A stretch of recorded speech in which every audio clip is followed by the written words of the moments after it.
name? Bond. James Bond. So you're not dead? Hello, Q. I've missed you. It's the most valuable asset this country has. If you feel yourself losing control, I'm not going to lose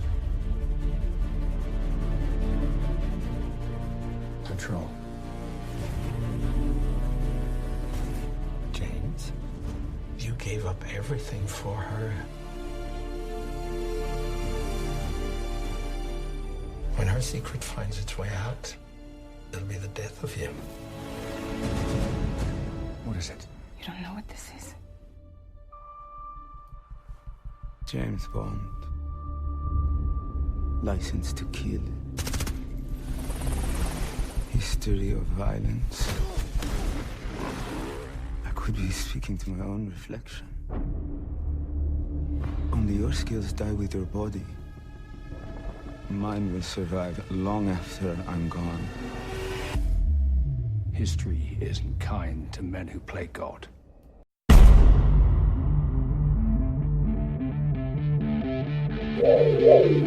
are you? I'm Batman. My name is Bond. I'm Batman. Knight Rider. My name is Oliver Queen. I'm Batman. Bond. James Bond. I'm Batman. I'm Batman. I am the Green Arrow. This is The Night Cave, the show covering everything related to Batman, James Bond, Knight Rider, and Arrow. And now, here's your host, Brian Thomas. Hello, everyone, and welcome back to The Night Cave. That's right, The Night Cave. Name? Thomas. Brian Thomas. Yes, that's right. I am your host. Thanks for joining me. Yes, it's been a while. I understand that, and we'll get to that in just a second. Anyway, this is the show where we discuss, last time I checked, we still discuss everything related to Batman and James Bond movies, as well as Arrow and Knight Rider. I hope you all, usually I say, have had a great week. In this case, I'll say, I hope you all have had a last great couple months. Because, yes, it has been a while. How do I say this? Okay. As a new parent, for probably the last year, it's kind of hard to try to, make time to, sneak away to the Batcave, sneak away to Q Branch, and turn on the microphone and just talk some Bond movies, talk some James Bond, start talking Knight Rider, Arrow, and what have you. Have I been able to do that? Really, obviously not. No, it's just about getting on a schedule, guys, to be honest with you. And being a dad comes first.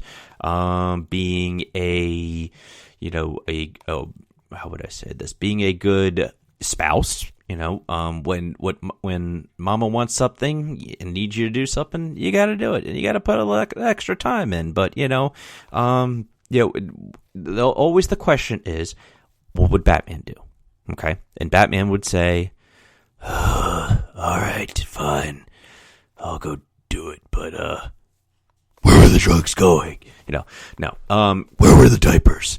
Yeah, that's what I say. Where were the diapers? Where were the wipes? And, that's pretty much what, that's what's going on with me. But, no, life is great. My daughter turned 1 year old, and my wife and I couldn't be happier. And, I've just been watching, Bond movies a lot. I'm watching a couple Batman, probably a little bit, not as much Batman. I'll be watching a certain holiday movie here shortly. But, it's great to be back. And, after the holiday season, I'm going to try, I know I make promises. I'm not trying to make a promise, but, I will say that, I will try to get more of a weekly schedule, even if it's not for a full 45 minutes, if it's a 30-minute, talking about leading up to, say, No Time to Die, or more Batman news, and we'll do some throwbacks to Arrow and Knight Rider, and that the purpose of this show is for you to tune out, and we can geek out, talk about the things that we love most, and what is life but Batman, James Bond, and Knight Rider and Arrow. So this whole episode is I'm devoting everything to the No Time to Die trailer. Now, I have instead of going frame by frame, which I did think about, it crossed my mind, but to me that's kind of boring, especially doing this just audio only. For those of you that have been here before, welcome back. But I've tried the YouTube thing, and my comfort zone is the microphone, not being in front of video. So, I'm not going to go down and do frame by frame. I think it's better if I do likes, dislikes, overall score, and, what I'm hoping for. So, let's kick it off with likes. The movie just, if there's one way that you want to win me over in a trailer, let me tell you, have a great song in there. Now, you're thinking, Brian, well, they put the James Bond theme in there. Yeah, but they put an outstanding James Bond theme in here, a new one. And whenever I hear a new James Bond theme, like, for example, we had Skyfall had its own set of trailer music. Spectre had its, kind of throwback to On Her Majesty's Secret Service. Casino Royale, Quantum of Solace, when it was back in the Pierce Brosnan days, Pierce had his version, whether it was the Moby or Oakenfold version. And so, David Arnold had some of his music in there. So I'm not sure who did the trailer music for this, but I will say, starting it off with a dent, perfect, and then go into the James Bond guitar, very low key, loving it. That's what that you can win me over easily with something like that. Action, yes, there is lots of action in this. When you start off your trailer with the car chase in an Aston Martin DB5, another way you're going to win me over. And that's something this trailer definitely did. I mean, it very much reminded me of Quantum of Solace, where James Bond's in his other Aston Martin, the DBS, when he's in the tunnel chase and being chased by the Alfa Romeos with the machine guns. And actually, the filmography, kind of reminds me very much of that. There's actually some Easter eggs done in here. Not, like I said, I don't know if it's intentional, but by the director of photography. Cary Fukunaga maybe wanted to do some throwbacks. A lot of directors like to do that, Easter eggs and such. So if this was intentionally done to have that Quantum of Solace car chase, okay, I like it, because I think the car chase in Quantum of Solace was great. And what better way to start that off? So, another thing I really liked with this is the visuals, which I touched on already. One of the best, I would say, and you can argue this with me as much as you want, one of the best shot James Bond movies, when I say shot, filmed, was Skyfall. Hands down, it will come down to Skyfall every time. Roger Deakins should have won an Academy Award for that, and he should have won every possible award for that. And he didn't, but that's okay. But I can always go back and look at that movie, and that one of the things that makes that Bond movie so great is that the locations are like their own character. He, when he's in Hong Kong, for example, he's, the lighting of that. When he's in Scotland, just, he's using the mirror of the Aston Martin as the henchmen approach and such. Another one that would definitely have a good cinematography, if we're really talking about that right now, would be, and I said filmography before, I'm just going to slap my side up with the head. Anyway, On Her Majesty's Secret Service, when James Bond is on his way to Blofeld's lair in the helicopters with the sunset, oh yeah, that's great cinematography right there. So, visually, I think this is definitely going to be, this definitely, is looking good. That would be my daughter in the back. 1-year-old, guys, remember. So, we talked about the DB5. Always great seeing the DB5. One of the best things the producers ever did, going back to GoldenEye, was to bring back the Aston Martin the 1964 Aston Martin DB5.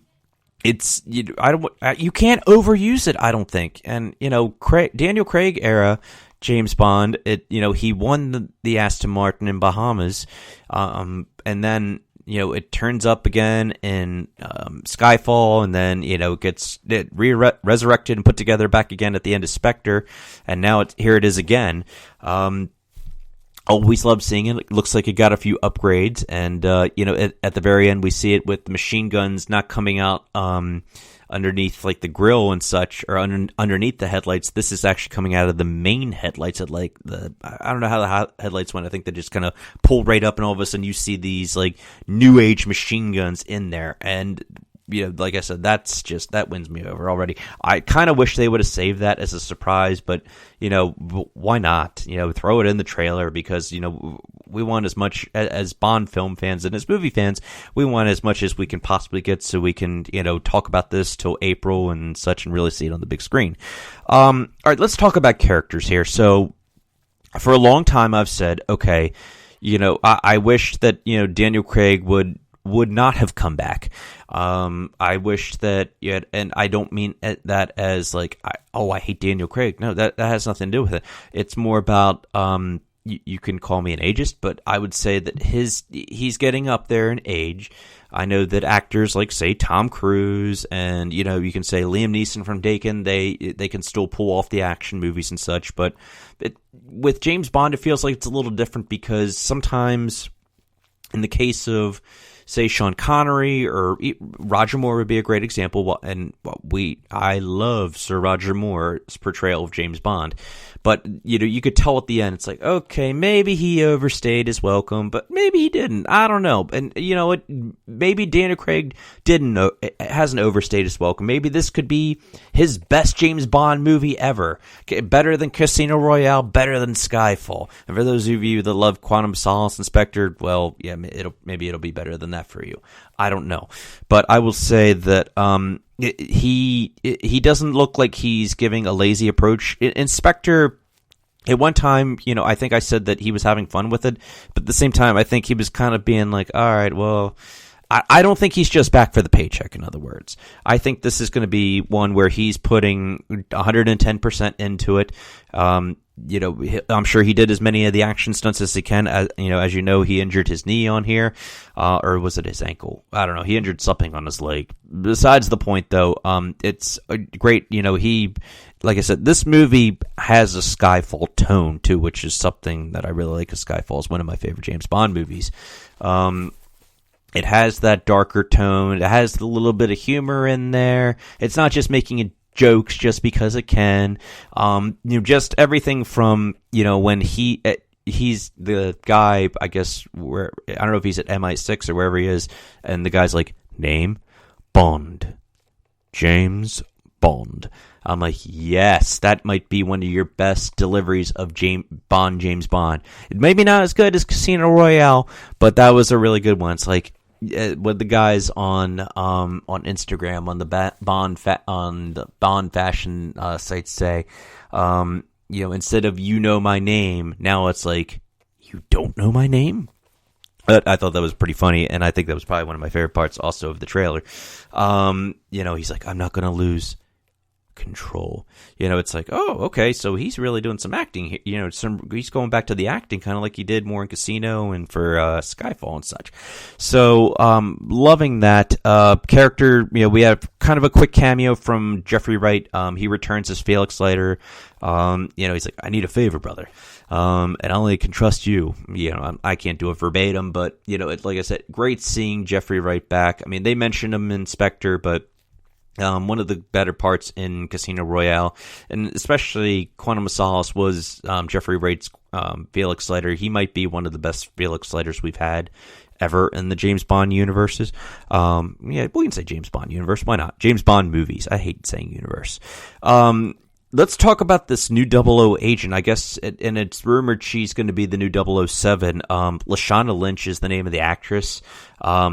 She is, we've had some badass secret agents, and for all the, I would say, the women out there, or not women, just anyone who's saying that all Bond women are treated, or I hate it when Bond girls are just to be called a Bond girl, or Bond is sexist and so forth. Yeah, Bond is.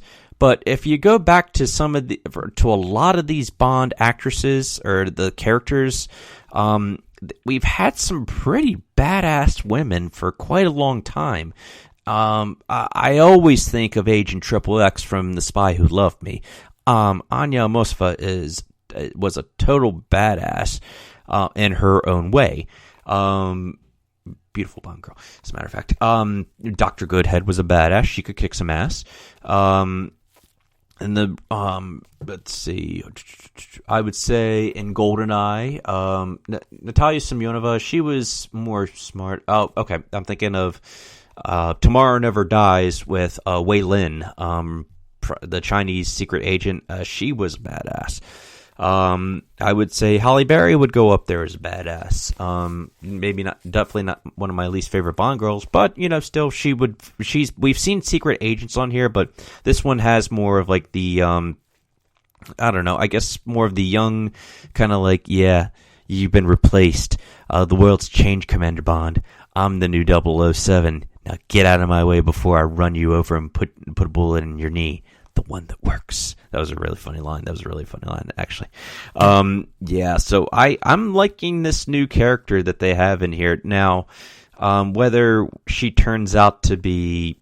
there's always... Whenever I see a Bond movie, it's like, okay, so which one is the good Bond girl, and which is the one that's going to live, and the one that's going to end up being bad, or the one that's going to die? We actually didn't really have that in Spectre, but... Most Bond movies, everybody knows that, there's always one Bond girl that ends up dying. But not that, we'll see what happens here. And the other Bond girl is Ana de Armas, which we know nothing about aside from her poster and that she looks ungodly hot. And, I think that I'm very much looking forward to seeing her in this movie. And apparently she's not your typical Bond girl either. So let's talk about some other people that are coming back. Obviously, Ralph Fiennes is M. Let's see, what's her name? Moneypenny's back. Naomi Harris. Ben Whishaw is back as Q. Tanner, who's played Tanner? Oh my, Rory Kinnear. Yeah, Rory Kinnear's back. So I always like seeing all that crew back together again. It's like we're putting the band back together. Hell yeah. And why Q thought 007 was dead, I have no idea, but maybe there's more to it in there. I talked about the Aston Martin DB5, the Aston Martin V8.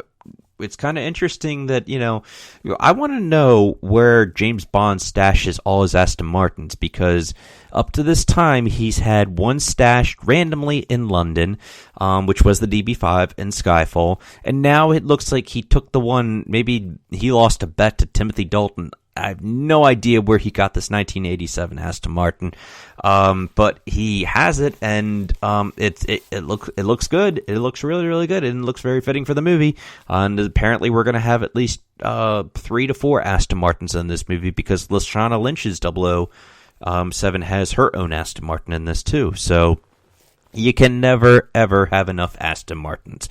Trying to think of other things that I liked in here. Rami Malek, yeah, let's talk about the new villain, whomever he's playing, and when I say whomever the villain's going to be, whoever this villain really turns out to be, he could be just, I don't want to say nobody, but a new villain, no one that's been played before in the past. And I'm really, really banking on that. I really hope that the rumors that are going around saying that he's going to be playing Dr. No. Please, no, Dr. No. Dr. No has had his own movie, and you can say that what about Blofeld, Brian? Blofeld is back. Yeah, well, we'll talk about Blofeld in a minute. And, I would say those are the list of likes. Let's go into the dislikes, and, I'm not gonna bash, so don't take offense to this if I'm bashing this, but, I got, I'll start off with this, with the Rami Malek, pick up where I left off. I really liked Rami Malek's character, what I see of this. Like I said, I'm just hoping that he's not playing Dr. No. In this, he's wearing that, I would call it his Phantom of the Opera mask, and he's kind of got like the marked up skin. Kind of reminds me of Alec Trevelyan in 006, where he had the one side of his face that was all marked up because of when James Bond set the timers for 3 minutes instead of 6. I would say that, Remy Malek's, I really, really hope Remy Malek doesn't play Dr. No. And that's kind of what they were hinting, when, like I said, the rumors are going around this, and then, you have Daniel Craig's line, which is, history isn't kind to men who play God. I love that quote, but I hope some people are taking it as like, oh, yeah, that's kind of like what James Bond said to Dr. No and Dr. No. I hope not. But if we're really going into dislikes here, I gotta say, this is the 5th movie and an ongoing story for the Daniel Craig era. As much as I hate to admit it, yes, Skyfall is like a sequel in a way to Casino Royale and Quantum of Solace. Because it was said in Spectre that Mr. Silva was part of Spectre, which I still don't like. I think Skyfall works best as a standalone film. I was really, really hoping that, when things were being put together for this movie, that this was going to be a standalone movie. Once they made the casting announcement saying that Léa Seydoux will be back as Madeline Swan, I got immediately disappointed. And I think that the problem with this is, one, I'm really tired of the story. We've had, like I said, this is the 5th story, so everything is connected when it doesn't have to be. It would have been great for James Bond to just have everybody get rid of Madeline Swan, and just have a standalone movie. James Bond's going against some kind of, whatever this guy is. He's computer whiz or computer, I have no idea. Or maybe that he's, out to destroy the world, or he's going to send a nuclear weapon and pin 2 countries against each other. I don't know. I would have liked to see something like that as the last Daniel Craig outing, instead of, we're making it even more personal this time. We're kind of doing another Skyfall in a way, it also feels like, because what happened in Skyfall, where James Bond was shot, and I'm not saying he's getting shot in this, but boy, did he, they thought he was dead. And once again, Q even said, "Oh, you're not dead, 007." And, that kind of hints around to me that they're going to do something like that again. Also, instead of being on a beach in the middle of nowhere, with a beard and watching CNN News and playing Scorpion, he's in Jamaica, freshly shaved and with a spear gun. And then all of a sudden he decides to come back. And, it's like, okay, well, we've seen that already. The whole, like coming out of retirement kind of a thing. One more for the road, and one last time. And I just, like I said, I'm bored. I don't want to say I'm bored with it, but it's very disappointing to me. Just to see something like this over. It's material that's been treaded over and over again. Repeated before. So I really was hoping that they wouldn't. All right, I said we would talk about this Blofeld. Okay. Christoph Waltz's Blofeld in Spectre was not what everybody was hoping, I guess.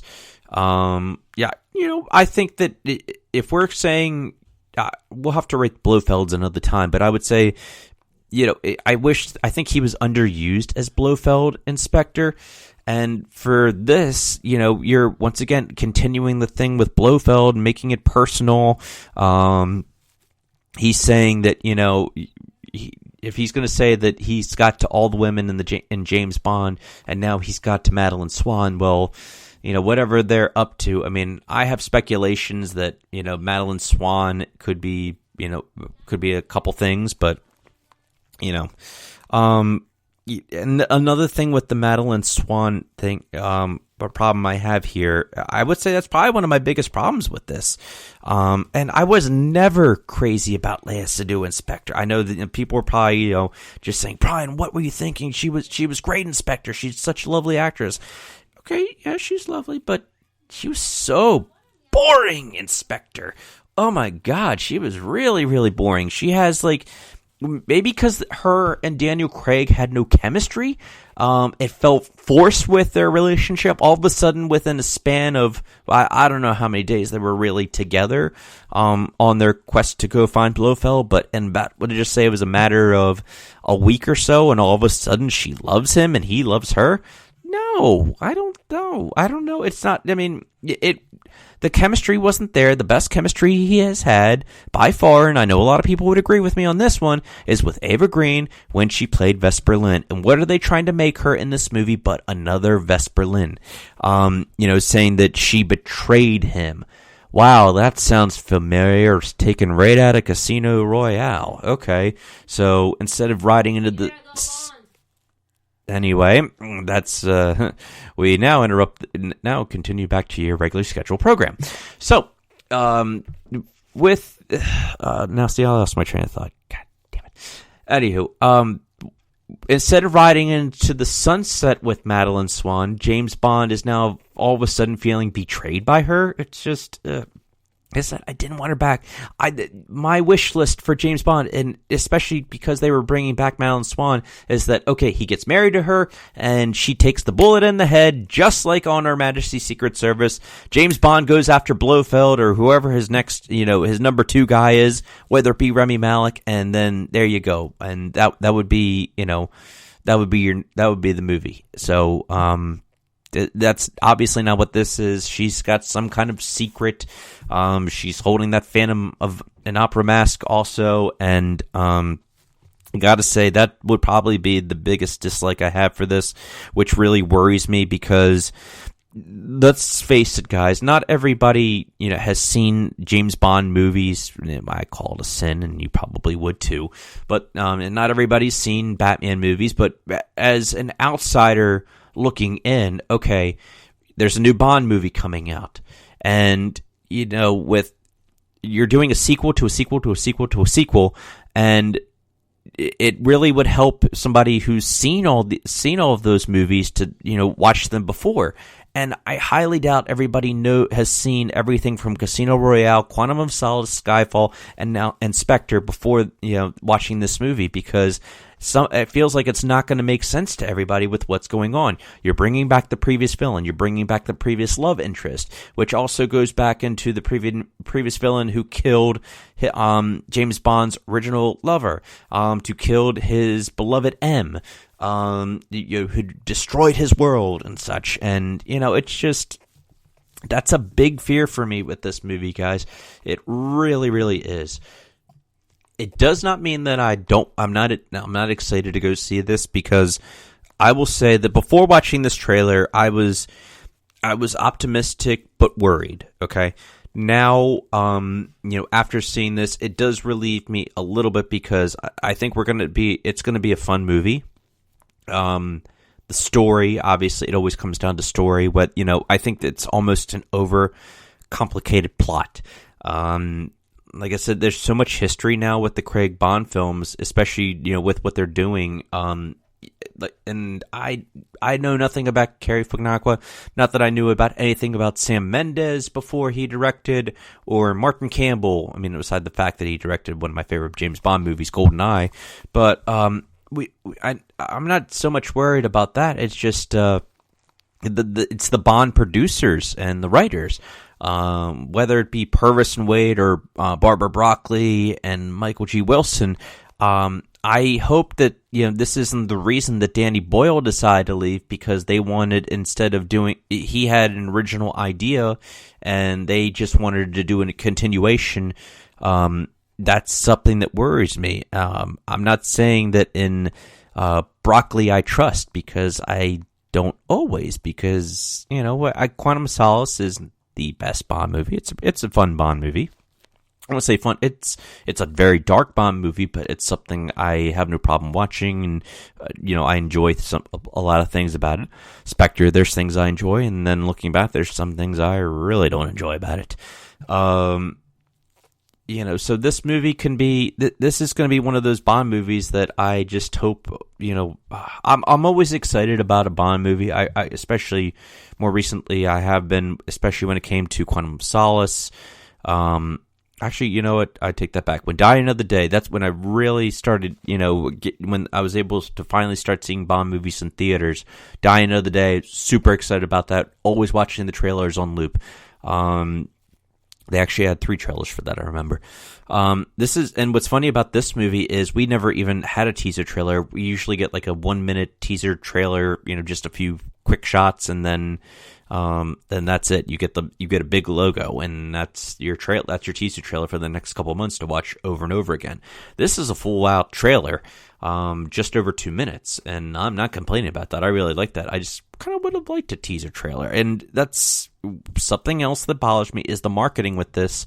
I wish this would have come sooner. Here we are, 4.5 months out, and if I feel like, I'm not saying that they have a missed opportunity, but it's just things calm down. What have people been talking about, but they haven't really been talking James Bond. And yes, as James Bond fans, we know we keep in, we're always on the discussion rooms, and we're always talking about this. There's, always blogs about this. Was it AGB 007 and, what chat groups that I'm in, and talk about Bond or just see postings about it. But, like I said, if we're looking at this from a casual movie fan perspective, some people are just like, oh, there's a new James Bond movie out. Okay, cool.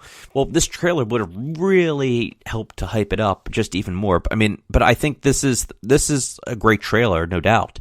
And I think it does get me really excited about this. Like I said, how many times have I watched it over again? I wouldn't just watch a trailer just because, even if it was a shitty trailer, I wouldn't just watch it just because I had to, because it was a James Bond trailer and I didn't like it. So yeah, I'm optimistic, but I'm more excited about this than I was before. I think we're going to get a great performance by Daniel Craig. I think we're in visually for a great treat. I think we're going to get some really cool action sequences with this.